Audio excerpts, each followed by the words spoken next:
नमस्कार मित्रांनो, कसे आहात सगळे?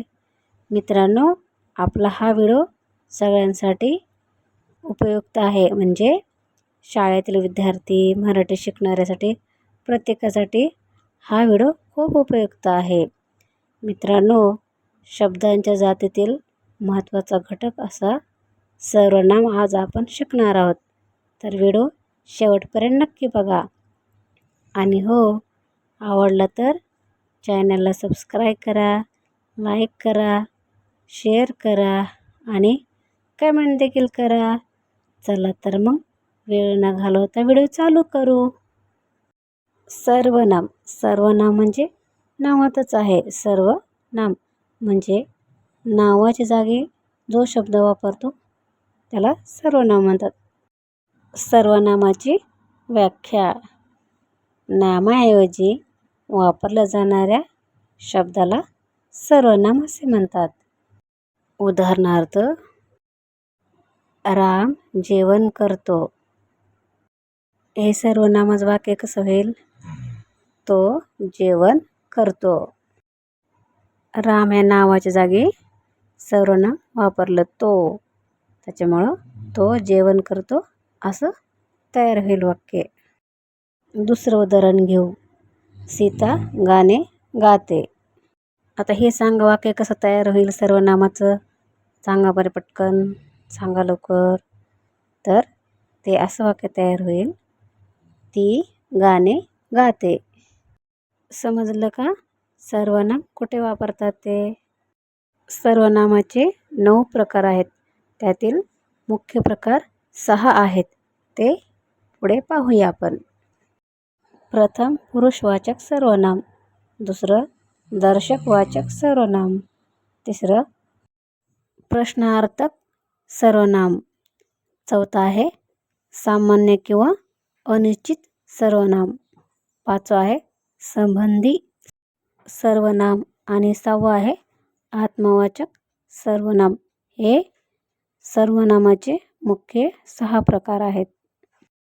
तर आज आपण सर्वनामापैकी, त्याच्या मुख्य 6 प्रकारापैकी पुरुषवाचक सर्वनाम पुढे पाहूया. पुरुषवाचक सर्वनाम म्हणजे व्यक्ती, माणूस.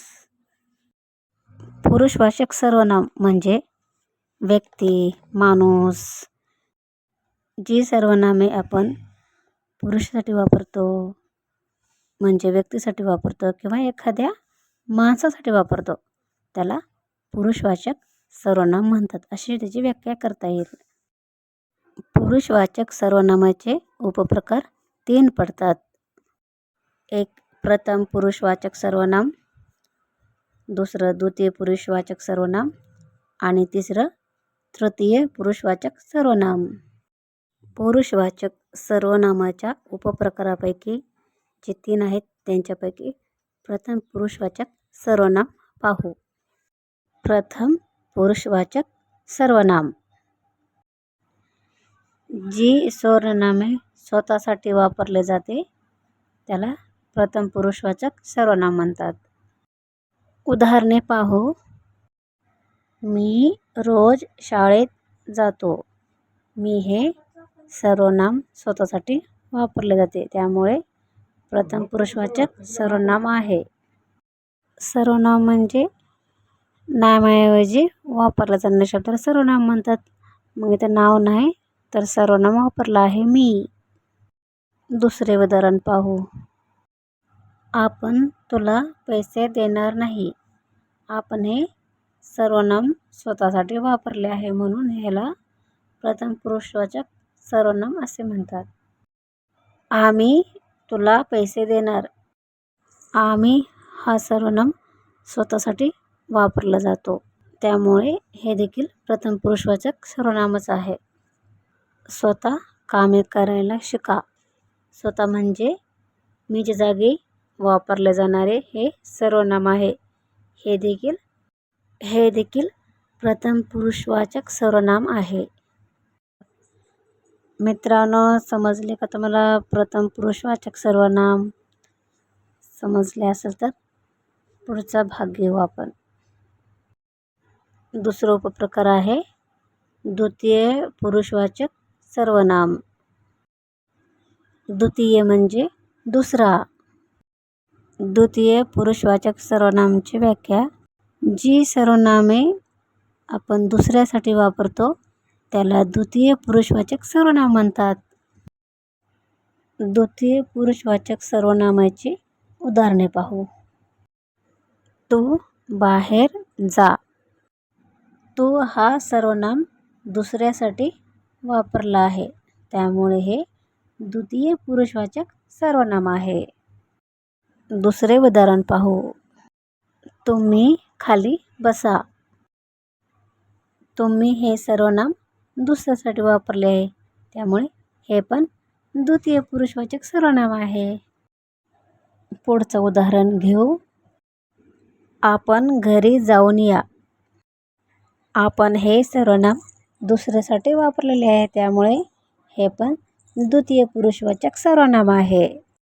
पुढचं उदाहरण घेऊ. स्वतः गाडी चालवायला शिका. स्वतः हे सर्वनाम दुसऱ्यासाठी वापरले आहे, म्हणून हे पण द्वितीय पुरुषवाचक सर्वनाम आहे. मित्रांनो, समजले का हे पण द्वितीय पुरुषवाचक सर्वनाम? समजले असेल तर तिसरा उपप्रकार घेऊ. तिसरा उपप्रकार आहे तृतीय पुरुषवाचक सर्वनाम. तृतीय पुरुषवाचक सर्वनाम म्हणजे जी सर्वनामे तिसऱ्याच व्यक्तीसाठी किंवा घटकासाठी वापरले जाते तृतीय पुरुषवाचक सर्वनाम असे म्हणतात. तृतीय पुरुषवाचक सर्वनामाची उदाहरणे पाहू. तो खूप चांगला आहे. तो हा सर्वनाम तिसऱ्याच व्यक्तीबद्दल वापरला आहे, त्यामुळे हे तृतीय पुरुषवाचक सर्वनाम आहे. दुसरे उदाहरण घेऊ. ती छान अभ्यास करते. ती हे सर्वनाम तिसऱ्याच व्यक्तीबद्दल वापरले आहे, त्यामुळे हे पण तृतीय पुरुषवाचक सर्वनाम आहे. तिसरं उदाहरण घेऊ. ते आमचे गुरु आहेत. ते हे सर्वनाम तिसऱ्याच व्यक्तीबद्दल वापरले आहे, त्यामुळे हे पण तृतीय पुरुषवाचक सर्वनाम आहे. आता शेवटचं उदाहरण घेऊ. त्या आमच्या शिक्षिका आहेत. त्या हे सर्वनाम तिसऱ्याच व्यक्तीबद्दल वापरले आहे, त्यामुळे हे पण तृतीय पुरुषवाचक सर्वनाम आहे. मित्रांनो, पुरुषवाचक सर्वनामाचे उपप्रकार तिन्ही पण आले का तुमच्या लक्षात? समजले का? समजले असेल तर कमेंट बॉक्समध्ये नक्की सांगा. तसेच चॅनलला सबस्क्राईब करा. आणि हो, पुढची सर्वनामे उद्याच्या भागात पाहू आपण. धन्यवाद.